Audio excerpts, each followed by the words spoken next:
Yeah, so with our arguing with Reddit segment, though we have Reddit in the name, we do not always pull things from Reddit, just internet in general, although mostly from Reddit. Normally we have the other members of the show pick out kind of hot or controversial topics or opinions that they find on Reddit or other parts of the internet, and present them to the other person who's doing the segment.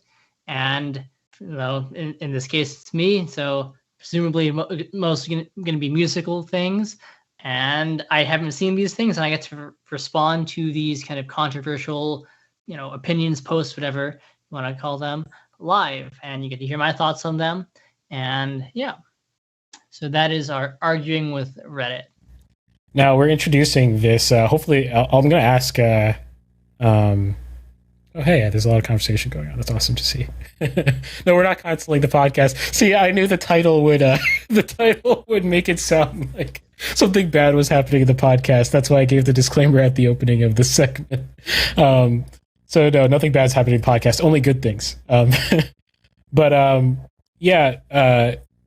What we do with this arguing with Reddit, hopefully Nathan can make a badge in the future. We're going to have this cool thing. This is the criteria. So if you want to submit your hot takes about film, media, music, gaming, whatever, the criteria, and sorry that you can't see my face again. It's kind of weird, but the criteria is that it has to be both a hot take actually. It can't be, something that is, just somewhat disagreeable. An actual hot take that you get one of us to fully agree with. And that will get you a badge on Discord. So, and we'll make that badge. We'll make that work with Nathan. But there'll be a cool audio effect and everything that happens with it whenever it happens. Whenever we find the perfect hot take. So, cool. Anyway, I interrupted the process here. So, what I'm going to do is I'm going to hideously pull up these hot takes at random. Ben has not seen them, and then we'll get his live reaction to them. So here we go. This person said 19 days ago, join Fiverr, one of them. I think Can you explain this, Nathan? Yeah, so the reason why it's only that is because I couldn't capture the original post in the screenshot without capturing a bunch of other stuff in the middle, like in between. So I'll just say, in general, the original post was on r/filmmakers, actually, and it was from a composer looking to boost his composing portfolio. And he says he's a 20-year-old composer from the UK looking to build a portfolio of cinematic/film music that actually doesn't fit. In my Google Drive collecting dust. Okay, it actually gets used by filmmakers. So essentially practical stuff. And he said he's willing to work for absolutely free. But yeah, so that's sort of is a two-part thing. So one is, what are your feelings on Fiverr as a portfolio building? And then I'll weigh in on that at the end because I've used Fiverr before. I've been on it, and I have some thoughts. And the second thing is, what do you think about composers working for free for just resume building? So one of the things that technology has done is that it has lowered the bar, to entry in a lot of these technologically driven artistic fields like music and filmmaking. I imagine Irving would probably agree with that. Yes. On the filmmaking side.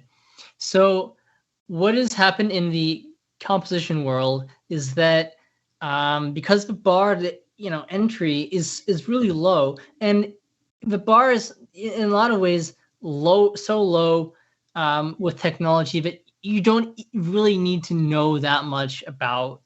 You don't have to have studied composition formally in a classical manner to go off and be a film composer. You can just buy a chord pack. Yeah. And even if you do know things, I mean, the ease of accessing technology, the ease of I don't need to hire an orchestra to record my music. My sample libraries, if I mix them properly, will sound decent enough, right? That's what's used in a lot of television, not live musicians. So if it's good enough for prime time television, then it's good enough for me to use, on my own. It makes it much easier for people to enter the field. And as a consequence, so many people are in the field right now, far more than any time in the kind of life cycle so far of film music. It's not that long of a history, it's about like 80 some years, we'll say, maybe about 90 years. But yeah, it's not just like the best European composers coming over to Hollywood and in the golden age, right? Like three or four guys like Steiner and Korngold. If you walk around in LA, lots of people are composers in some way, and not just in LA. So as a consequence, the amount of work is higher too because of the lower barriers for entry in filmmaking. But there are probably fewer opportunities relative to the growth in the composition world for like well-paying film scoring jobs. So all that being said, I'm sure that there are at the lowest levels of filmmaking, lots of filmmakers who are going to look at something like Fiverr, or probably just about any other possible source of things out there. I've seen Facebook ads and things like that. You can post on like websites like mandymusic.com, all sorts of things, looking for a composer, and you're probably not going to pay them if you're using one of these sources. And in turn, hopefully, if you are a composer offering your services there, you keep that in mind, that this is not going to be Disney is not going to be looking for you on Fiverr. Okay, it's going to be someone who's also probably the same relative spot in their career that you are, maybe a little bit ahead, maybe a little bit lower. And so there are probably some opportunities there. I'm not really sure I can speak to the quality of that because I haven't really tried it. I don't know that it's like the most common thing that composers are trying. I will say that a lot of people who know a little bit more about what it takes to get into the industry probably are, they may create an account, but that's not like the main way that you want to do it. And it's changing a little bit, especially now in the pandemic world where, so much is online and virtual.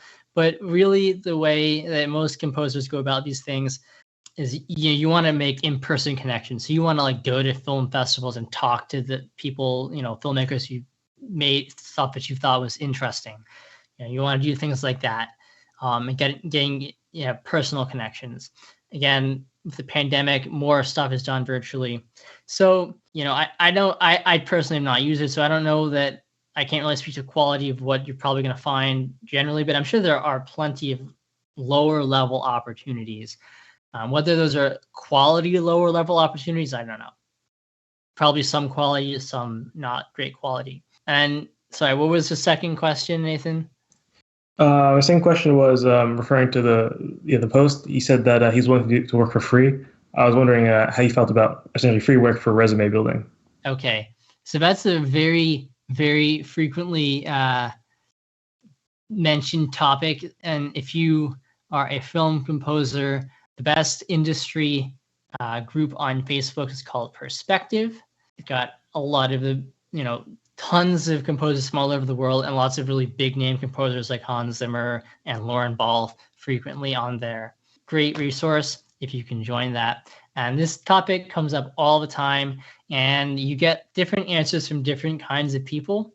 Yeah, so let me just quickly look at some of these comments here. Yeah, oversaturation, I think a lot of people would say is a big problem in the media music world right now. Yes. There's the issue of like, are there going to be more opportunities, especially with streaming services?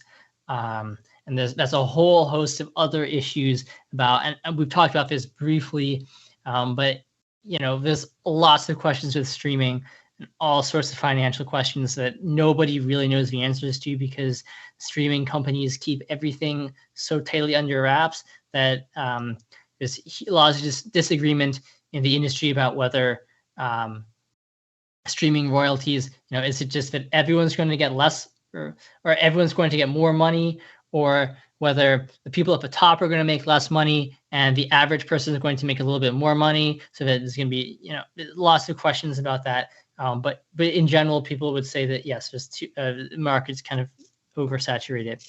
Is Fiverr mostly good for building a portfolio and not necessarily to make a living? Probably depends on what kind of industry you're talking about. I wouldn't. It's not going to hurt you, I don't think. As a film composer, if you use it, unless you use it and get involved in a project that somehow damages your reputation, which is kind of hard to do, especially at that level. You might burn some bridges with potential future collaborators, but you're not likely to be involved in like a scandal or anything. Should you work for free? And again, lots of people have very different answers on this. What you should look for, I think, and I'm basing some of this, from personal experience and also just from things I've read from all of these different people at various levels, much higher than me. Working for free is fine if you know what it's doing for you. If if it either like fulfills something creatively for you, if you think it is likely to lead to, more opportunities later in some fashion, either building your portfolio or establishing a relationship with the director or producer, then, those are things you want to consider. And if the answer is yes to those things, then it's probably fine to do. If you can only answer yes to one of those things, then you have to think a little bit harder about it. And then but you want to make sure that what you're getting into, right, is not like a bad contractual situation, which can happen, especially at lower levels. People asking unreasonable things for you and not paying you. People asking, people, trying to take too much ownership of your work. There are standard, things that you do to allow production companies to own rights, for certain parts of your music, but you don't want to give up all of your rights to what you write.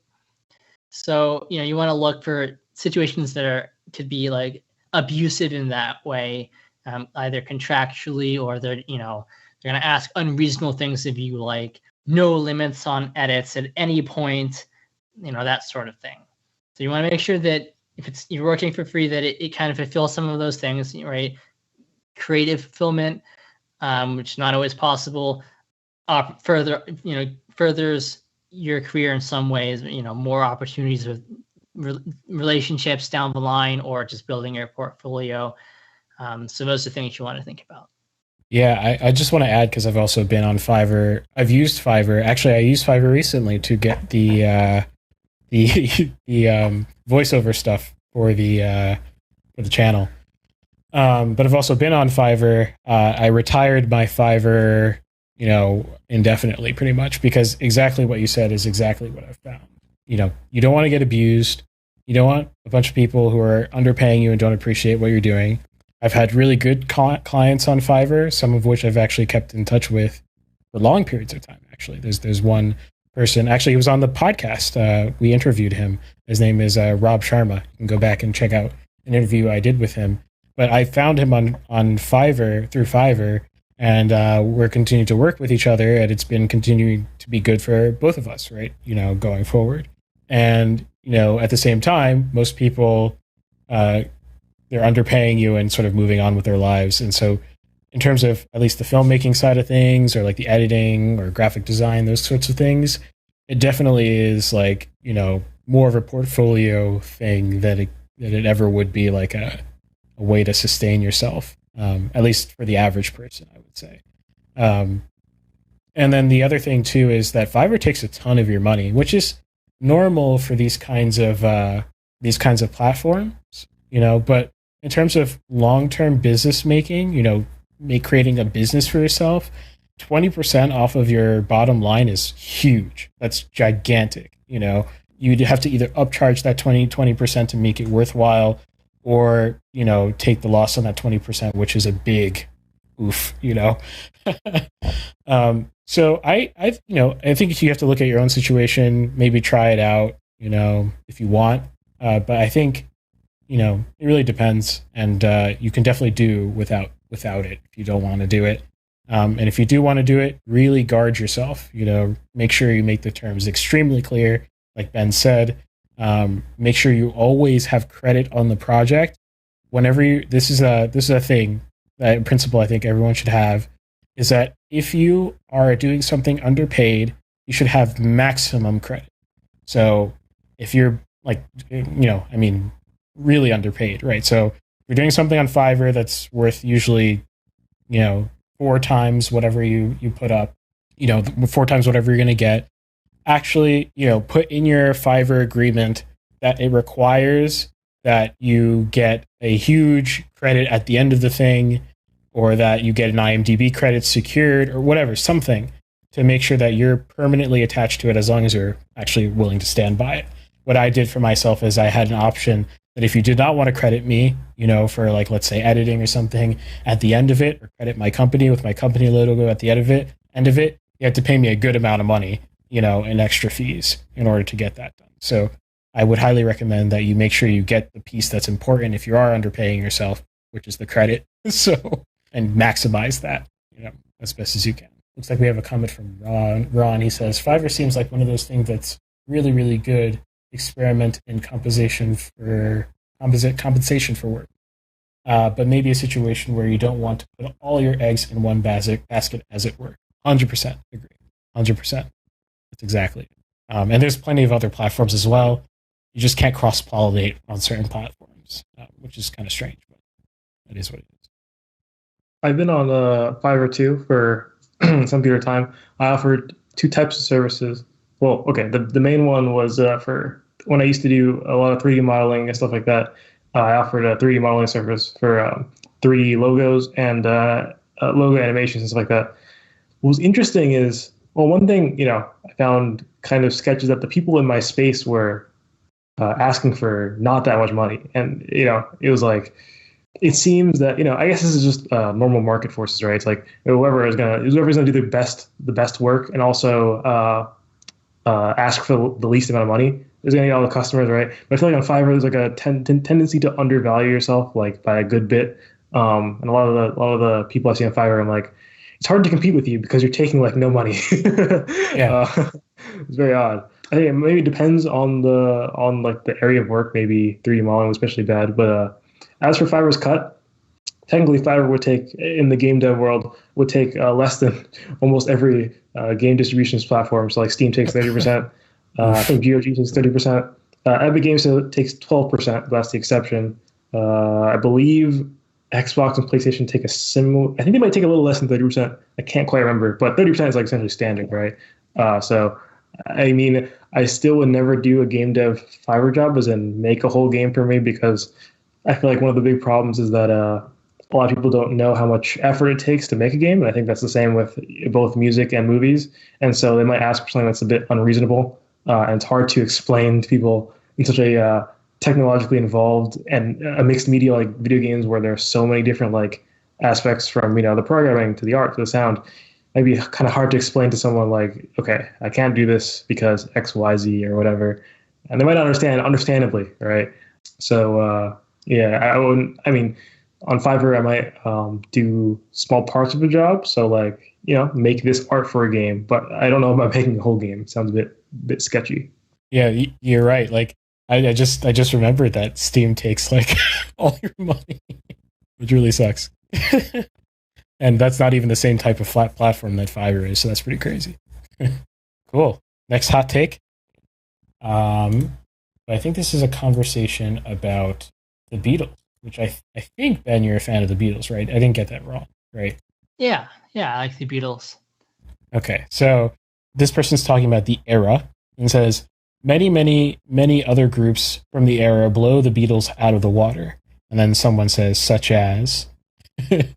and the answer is Crosby, Stills, Nash, and Young come immediately to mind. And they give a whole bunch of other examples, including The Doors, and on, and they think all those people are better than the Beatles. And I would like to know what your reaction is. Okay, so you want me to react to whether those bands are better than the Beatles?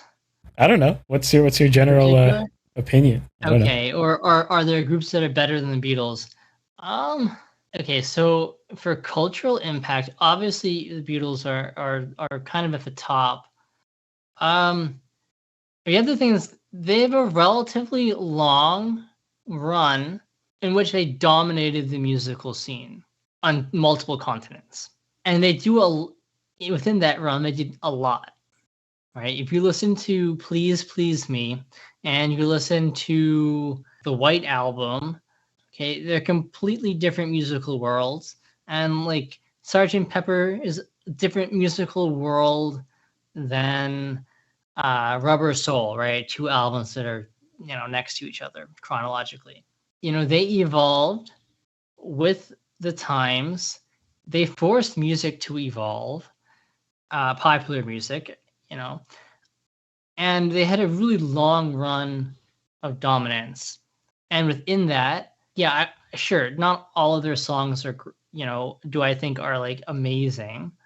But from the sheer volume of the songs they produced, their quality is quite consistently high. I would say within their era. So, if you're just saying like just generally the 60s, okay, I can find some, bands maybe towards the tail end of that era, kind of moving into the 70s that I think I enjoy more. But so specifically, yeah, Crosby, Stills, Nash and Young, not really my cup of tea. I don't know the Charlie Daniels Band. Deep Purple, I don't know terribly well. The Guess Who, also not really familiar with them. The Doors, I think the Doors are fascinating. Are they I don't know. Do I think that they using this person's language, blow the Beatles out of the water? No, they do something very different, and it's very entertaining. But I wouldn't listen, like, I need to be in a different mood to listen to them, than when I want to listen to Beatles. The bands, I would say, like, what I would say from like literally their era that is maybe the stiffest competition is probably the Beach Boys, and they would say that too probably. But I would say, although in some ways I prefer the Beach Boys or just Brian Wilson, in general to them.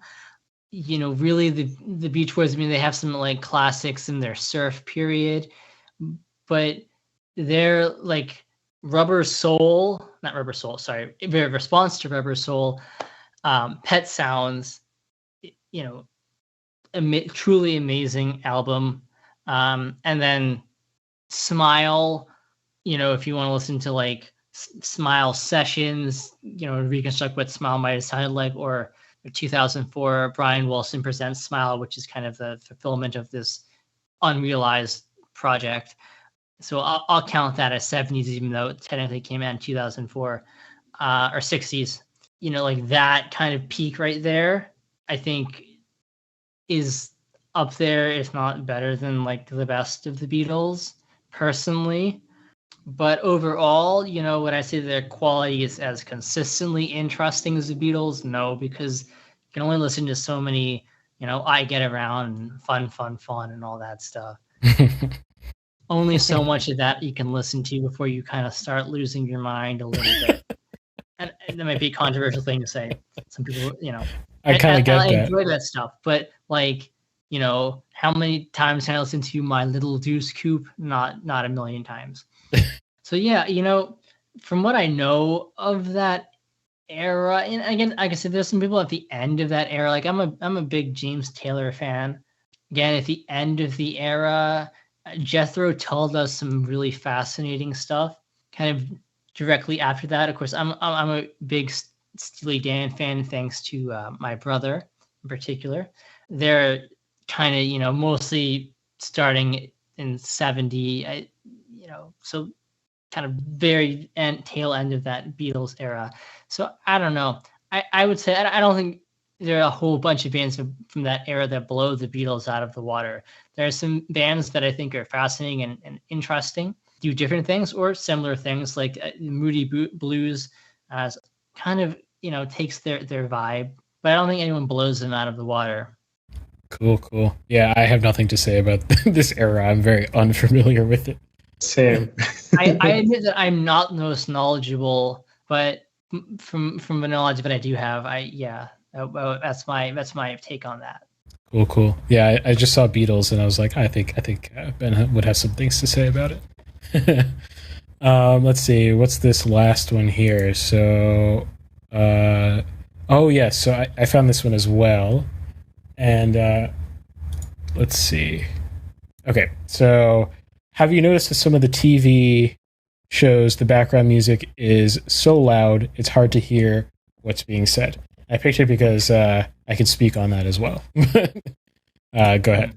Okay, so if we're talking about like prime time, TV, honestly, I'm probably not the right person to ask because I don't know if Stephanie Costello is going to comment on this or not, but mostly what I know about like prime time TV and like general, traditional TV versus like streaming service TV is like stuff that she watches in the background or she's watching, and when I'm home and I kind of see it hear from the background while I'm doing something else. But I don't really watch a whole lot of like syndicated TV shows. So I'm not necessarily the best person to ask about that. I do know some stuff about streaming. But from my experience with like LMN or something, that I know Stephanie Costello watches, I don't know. It doesn't really seem that different from film, except that I'm more likely to notice it when I'm in the background because I don't know, maybe just because I don't really watch films, or like take in films, while I'm doing something else. So I don't know. It doesn't seem to me like it's any different than what I would see, from watching a film in the same space. Yeah. I mean, so one thing I can say is like, I think this person, I feel like the immediate thing that came to mind when this person wrote this take was Law and Order. This is a very random thing because I heard the show recently when I was at my parents' place for Thanksgiving. And the music is extremely loud and oppressive. And it really depends on what... Is it as bad as Dune, though? I haven't seen Dune yet. I haven't either, but anyone I know, composers, other musicians, anyone I know who's seen it, first comment is that it is the loudest soundtrack, proportionally to anything else, and like you need to wear earplugs if you see it in a theater. Oh, really? Wow. Is that so? It's a negative. It's being taken negatively. the relative levels, especially if you don't. It's not like the greatest sound reproduction system, and you don't have earplugs. Yeah. Well, I mean, the other thing too I have to say about TV is that things are mixed in such a way often so that it appeals to the lowest common denominator system. And one thing that really bugs me, and I think people don't realize this is where the medium of, video-based art is going, is that once we start putting everything in the home entirely, where systems are, frankly, really poor, everything is going to be made to the lowest common denominator natively. Like you won't have a version of a film, let's say, that can be played, on a high-end, system being produced for Blu-ray, if the demand absolutely dries up, right? So they're just going to mix it and save the hours and hours. It takes a long time to do, whatever point surround sound the average theater is, and then have to mix that down into, 5-point surround sound or something, whatever, 6-point, whatever it is on a Blu-ray. And then as we move over to mobile entirely, it may even be worse. Why do you guys think that is? Ignorance, trying to increase auditory hype? I don't know why in terms of Dune, if he's talking about Dune. I don't know if you have any insight on that. I haven't seen Dune, so I don't know. Okay. Yeah. I have no idea about Dune, but for TV, I think, yeah, like I said, it depends on the particular thing. You know, Law and Order, it's really loud, and another show, it's going to be like, really quiet. But I think it does err on the loud sound, and usually music is not good, which is why I would recommend it being so loud for TV, because usually the music is not good. I don't know if you've heard Law and Order music, Ben. No. Well, it's not much music. It's very oppressive and droning and amorphous and Which it's just like it's like a one long feeling essentially. So to be fair though, like television music is a very different field than film music writing for a lot of different reasons. But the main one is that in the United States, at least, I know it's different in other countries, but in the United States, you're working on a project, and basically there's so little turnaround, such little turnaround from when you're given what you have to score, and the spotting, right, where music is needed. Trevor Morris, it's a Canadian, mostly TV composer, not a film composer, has a great YouTube channel. There's a lot of fascinating stuff. My mind is blanking on some of the big stuff he's done, but important TV composer. He has some great videos contrasting film composing with TV composing. He stresses that like the kind of baseline that originally coming from a John Williams quote, but kind of the baseline that a lot of film composers take is they try to write a minute of music a day. He says, if you're gonna work on like primetime television, you're writing 8 minutes of music a day, because you have 2, maximum 3 days to write the music. Insane. And then it's sent to the mixers for dubbing. It's almost as if they don't want good music. Go ahead, Nathan. Well, but I mean, is that sort of how everything is though in like TV? But you have shows not coming out like every. We're not talking about like the streaming model where like with Disney Plus with one episode a week, but it's all been taken care of beforehand, or it's not the like general Netflix, like we've completed everything and we dump it all at once. This is like we start the next episode the day that the episode premieres, kind of thing. So the music itself is rushed. It's a different kind of skill. He goes in depth on like why it's a totally different skill than writing for film, because you're writing 8 times as much a day. Yeah. It doesn't mean you spend 8 times as many hours. It's just do things in it. You have to be efficient, and like you can't waste time. Like, is that the greatest idea in the world? Like you just put it down and you go. So different kind of skill. And then also the mixing itself doesn't have as much time for mixing to take place. I have a question though. Is the order different of production for music on TV? I actually don't know. Like, do you actually write music to cues, or do you just sort of have an idea and sort of fit it to the scene, more or less? Because most of the time that's what it feels like, is that music's being fit to a scene rather than it's been written to cues. Yeah. So that does happen. So, and probably depends a little bit on the show, and also, a particular episode where the music editor may come in and say like, we're going to reuse this theme, or you may literally be re-asked to like reuse something. And it also, in the effort to finish everything in time, you may just have to reuse something, or, with slight modifications. So, some of that does occur, I think. Again, I don't have any personal experience writing for like, at a big, NBC show or something like that. But so some of that probably does occur. But also, again, some of that's by design. It's a little bit different than like if you go to Japan and you work in anime, it's a very different thing as I understand it. Basically, for that, you are given like a list of things that you need to write music for, like action scenes. You need 5 different action pieces. Can confirm this is how it works from watching anime. Yeah. A lot of people really enjoy this though. Anime composers, you need, 3 different like emotional sad scenes, 3 different happy emotional scenes, and you just write the music for them, and then it gets thrown in there and the music editor takes care of all of it. I actually don't. A lot of people enjoy that. I actually don't understand. I mean, maybe I don't know. I've been watching a lot of anime recently. I don't usually enjoy it, to be honest. From a consumer perspective, the like repeated music tracks every episode, basically in TV.